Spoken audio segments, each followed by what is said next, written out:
বলে জেনায়েতুল্লাহ আব্বাসী রাজাকার, তাকে গ্রেফতার করে রিমান্ড দেওয়া হোক।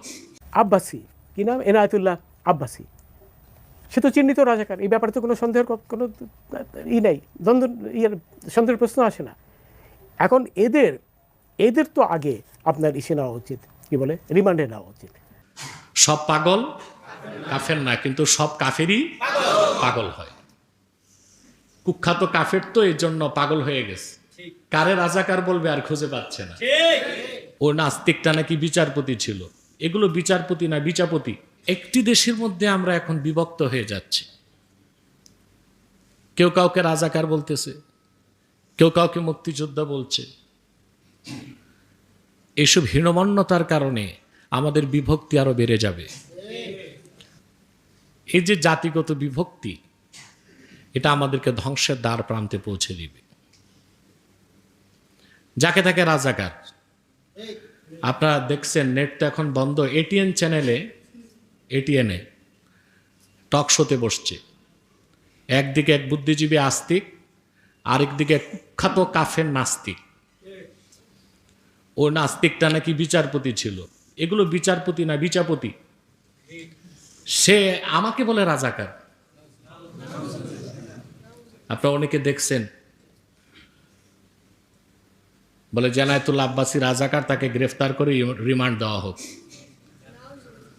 তার এক বুদ্ধিজীবী বলতেছে, ওনার জন্মই তো দেশ স্বাধীনের অনেক পরে, তুমি রাজাকার হয় কেমন করে? উনি বাংলাদেশের একজন অত্যন্ত প্রথিতযশ আলেম, কিন্তু তার লক্ষ লক্ষ নয়, কোটি কোটি ভক্ত রয়েছে। এনায়েতুল্লাহ আব্বাসী, ডক্টর এনায়েতুল্লাহ আব্বাসী, এই যে স্কলার, অত্যন্ত জনপ্রিয় বক্তা, এবং একটা বিশেষ, যাকে বলা হয় ইসলামের একটা বিশেষ স্কুল বলা হয়, সেই স্কুলের উনি পীর, মাশায়েখ। তো তার সম্পর্কে উনি খুব আপত্তিকর একজন বক্তব্য দিয়েছেন যে উনি রাজাকার, এনায়েতুল্লাহ আব্বাসী রাজাকার। আমি অত্যন্ত বিনয়ের সঙ্গে, উনি যেহেতু still his a justice, retired, whatever maybe, his always justice. আমার প্রথম কথা হলো যে ডক্টর এনায়েতুল্লাহ আব্বাসীর জন্ম 1977 সনে, মহান মুক্তিযুদ্ধের 7 বছর পরে। এই ডক্টর এনায়েতুল্লাহ আব্বাসী কি করে রাজাকার হন?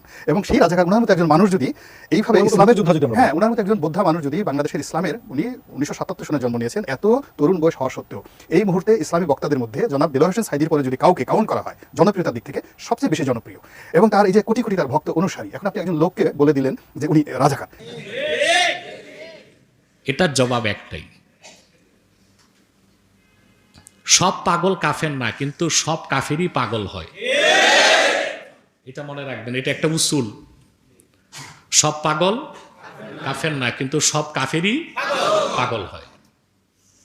কুখ্যাত কাফের তো এর জন্য পাগল হয়ে গেছে। কারে রাজাকার বলবে আর খুঁজে পাচ্ছে না। দেশ স্বাধীনের 50 বছর পরে এসব কথা উঠবে কেন? হ্যাঁ, যারা রাজাকার ছিল আগে তারা দায়ী, এখন তাদের সন্তানরাও দায়ী। এটা কেমন কথা? লা তাজিরু ওয়াজিরাতু উইজরা উখরা, স্পষ্ট আল্লাহ কোরআন কারিমে বলে দিয়েছেন, একজনের অপরাধের জন্য আরেকজনকে দায়ী করা যাবে না।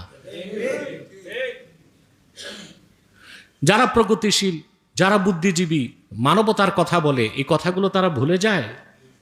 আসলে যত কিছু তারা বলে, কাফের, মুশরিক, নাস্তিক, বুদ্ধিজীবীগুলো, তাদের মূল টার্গেট হচ্ছে ইসলাম, মুসলমান। ঠিক কিনা? অতএব এই যে অশান্তির আগুন চলছে, আমি বিগত জুমাতেও বলেছি, এটার মূল কারণ হচ্ছে ইনসাফ না থাকা। ইনসাফ ফরজ ব্যক্তি জীবনে, সমাজ জীবনে, রাষ্ট্র জীবনে, স্কুলে, কলেজে, ভার্সিটিতে, সব জায়গায়।